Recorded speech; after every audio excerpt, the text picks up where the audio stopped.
Masters of the Universe, He-Man and the Power Sword.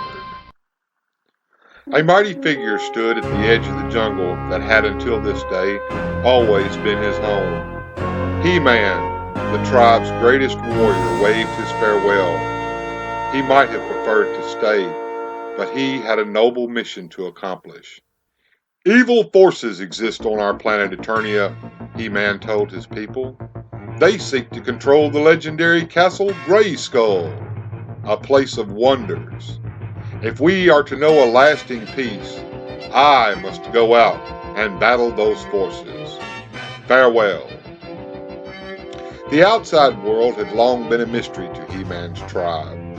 Although they had heard the fantastic tales about the mysterious Castle Grayskull, He-Man was the first of his people to trudge these craggy cliffs and quake-torn valleys.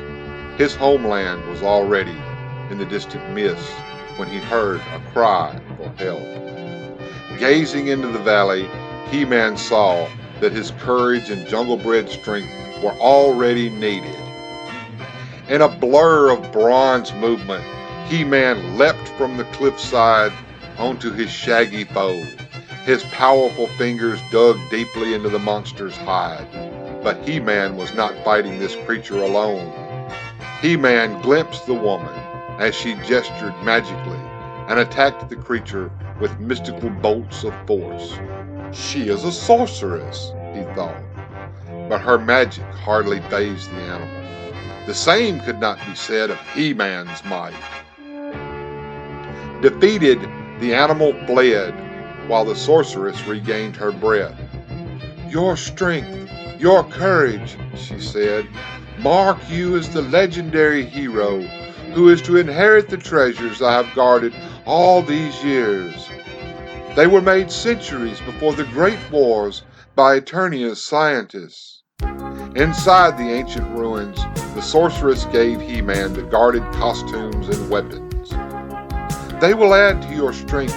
Use them wisely, especially in defense of Castle Grayskull. Riding the strange vehicle, which was a combination battering ram, catapult, and space warp device, He-Man set off again on his mission. A particular valley, still miles away from the castle, struck his fancy. This valley would serve as his new home and headquarters. Wearing the costume that gave him superhuman strength, He-Man went to work carving out his new home, using no tools other than the power in his fists. But even as He-Man constructed his dwelling, evil eyes were gazing upon T-La, the warrior goddess, as she watered her unicorn charger. There is none in all of Eternia as beautiful as she, grunted the ape-like beast man. I am really starting to believe she is a goddess. Soon she will be more than that, whispered his master Skeletor. Soon she will be my bride. But it was no simple matter to capture the warrior goddess. She fought like a demon, her body possessing the spirits of many ancestral champions. Only Skeletor's energy blade, after freezing her courageous steed, at long last shocked her unconscious. Carry her to Castle Grayskull, Skeletor commanded his underling beast man. But be careful. I do not like having my bride to be damaged. By nightfall, Skeletor and Beastman had brought their sleeping captive to Castle Grayskull, a fortress so ancient that no one knew its origin. An eerie voice, that of the castle's all-present spirit, warned them, Go back. The secrets and treasures of Grayskull are for no one to possess. Go away. Another warrior secretly watched as Skeletor defied the warning and forced open the castle's jaw bridge. Entering the grim castle, Skeletor and his accomplice failed to notice the other warrior departing through the shadows in his heavily armed chariot. I defy you, spirit of the castle, shouted Skeletor. Your many secrets shall be mine. I hold half of the mystic power sword. I shall soon possess the other half, which is hidden within your walls. Then I will have full power, and none of your deadly traps will stop me. When I join both halves of the power sword together, exclaimed Skeletor, the magic fires created by the ancient scientists and sorceresses will blaze again. And he thought back. Once I lived in another dimension, populated with others of my kind. But when the Great Wars opened a hole in the dimensional wall, I was thrown into this world. With the complete power sword, I shall reopen that hole and bring my people to conquer this dimensional world. After strapping the unconscious warrior goddess to a stone slab, Beastman searched with animal-like cunning through the castle. At last he found an ancient scroll, upon which had been drawn a map. The map, which seemed to have been drawn in blood, had many symbols which only Skeletor could understand. They show the way to the fiery sword, he shouted. Following the map, Skeletor led the way to a secret passage. He-Man was finishing his dwelling when he saw the approaching chariot. And what brings the famous man-at-arms to my humble house? He asked sarcastically. Man-at-arms, whose people were masters of all weapons, described what he had seen. If Skeletor controls the castle, he will use its secrets to conquer Eternia, he said coldly, and I shudder to think what fate he has planned for the warrior goddess. If we fight side by side, offered Man-at-Arms, we can more easily defeat Skeletor and his henchmen. You would be a worthy partner, said He-Man, but if the threat is as great as you say, I have no time to waste getting to Castle Grayskull by wheels. And before Man-at-Arms could say another word, He-Man activated the Battle Ram's face warp device. Moments later, He-Man was vanishing, to reappear somewhere else. At the castle, meanwhile, Skeletor and Beastman had reached the end of the secret passage and had found a rusty metal door. But as they touched the door, the spirit of the castle cursed them and unleashed its ghostly demons. Beastman's claws and fangs only went through the specters, but Skeletor's lightning blade quickly blasted them to nothingness. And again I defeat you, spirit of the castle, rasped Skeletor. Now to seize your greatest treasure. Yet not even the brute strength of Beastman could break open the door. Stand back, you ape, ordered Skeletor, as he proceeded to cut through the ancient door with his lightning blade as if it were melting butter. But even as the door gave way, a commotion could be heard from outside. See what it is, commanded Skeletor, and Beastman loped obediently down the corridor. Outside the castle, He-Man was using his vehicle like a battering ram to try to gain entry.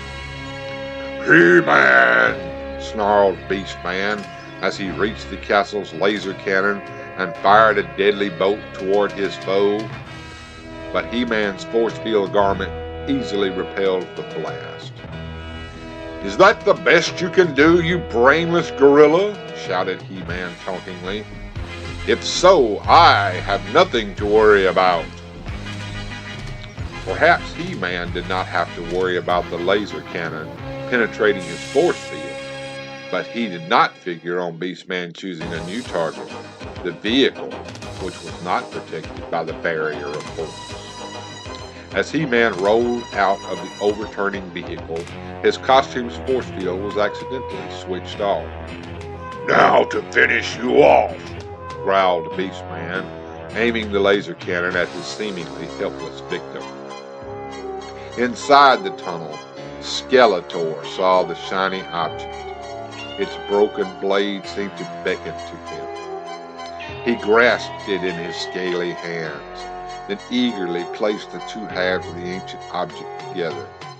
He could feel the unbelievable energies of the sword as the blade burst into green fire.